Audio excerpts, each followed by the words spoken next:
All right, welcome back. So today, we're going to take a really powerful idea from Charles Haanel's master key system and see how it applies to something that, well, affects all of us, our relationships.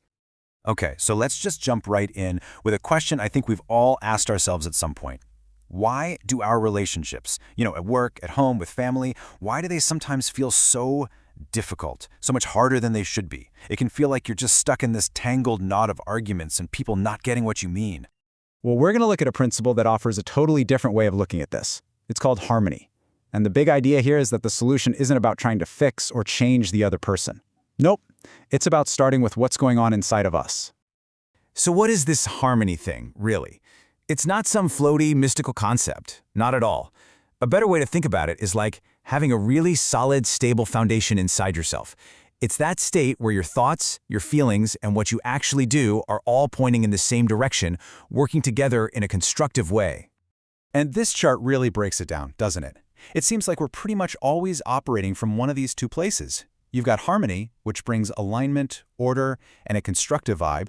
And then you have disharmony, which, well, that's where you get the conflict and chaos. The whole point isn't to be in a state of perfect harmony all the time. That's not realistic. It's just about being able to recognize, hey, where am I coming from right now? Okay, so if disharmony leads to chaos, where does that chaos in our relationships actually start? The argument from the master key system is pretty bold. It says the source isn't where most of us think to look. Here's the first piece of the puzzle. The idea is that your outer world, everything from your job situation to the vibe in your relationships, it's not just a bunch of random stuff happening to you. Instead, think of it like a mirror. A really precise mirror, actually, that's just reflecting something back at you. And what is it reflecting? Not just some random thought you had for 2 seconds this morning. No. It's a reflection of your habitual inner state. Your go-to mental patterns, the ones you keep coming back to over and over again. And this is framed as a principle that works just like gravity. It's a law of cause and effect. So if your habitual inner state is, say, frustration or blame, then your outer world kind of has to reflect that back at you with frustrating situations and relationships.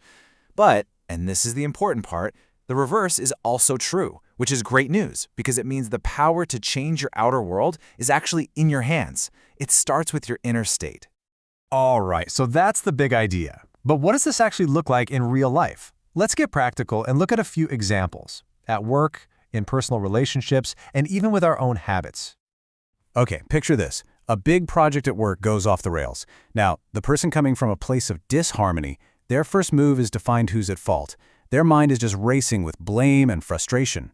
But someone coming from a place of harmony, they ask a different question. They're thinking, okay, how do we fix this? What can we learn so this doesn't happen again? They're focused on solutions, and that naturally creates stronger, more collaborative relationships with coworkers. This next one is huge, I think. Let's talk about the difference between setting a boundary and just being bitter. When we're in that state of inner chaos or disharmony, we tend to lash out with bitterness. It's all about resentment, right? But when we're coming from a place of inner harmony, we can set a clear, firm boundary. And a boundary isn't about punishing someone, it's about self-respect. It's about calmly communicating what works for you to find some mutual understanding. One builds connection, the other just burns bridges. This whole idea also totally applies to our own habits. You know how hard it can be to stick to a new routine? Well, the principle here is that our actions always follow our thoughts. So if you're trying to force yourself to, say, wake up early, but your habitual thought is, I hate mornings, you're fighting a losing battle. The real trick is to get your thinking aligned with the habit first. When your inner world is on board, the outer action becomes so much easier. Okay, this all makes sense in theory, right? But how do you actually do it, especially in the middle of a stressful day when you just feel reactive? The great thing is, you don't have to go meditate on a mountaintop. There's actually a really simple practice you can start using like today. Let's break it down. It's called the harmony reset. First, when you feel that inner messiness, the anger, the frustration, just pause. Seriously, just stop for a second and take a breath. Step 2, acknowledge what's going on. Name it. Okay, I'm feeling really annoyed right now. That's it. No need to judge yourself for it. Step 3, this is the key move. You consciously choose a more constructive thought.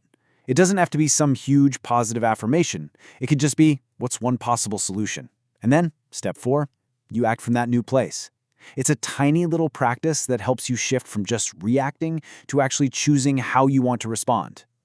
And this idea really brings it all home. You are totally free to choose what you think about. That's your domain. But, and this is a big but, the results of those thoughts, they're governed by a law, a principle. They aren't random.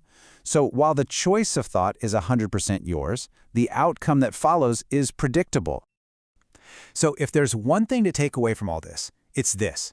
If you want more order and connection on the outside, in your relationships and your life, the work has to start on the inside. Inner order is what creates that outer connection. It's that simple. And we're just scratching the surface here. We're going to build on this very idea in the next explainer. If you want to keep going, the full Master Key System playlist is right there on the channel.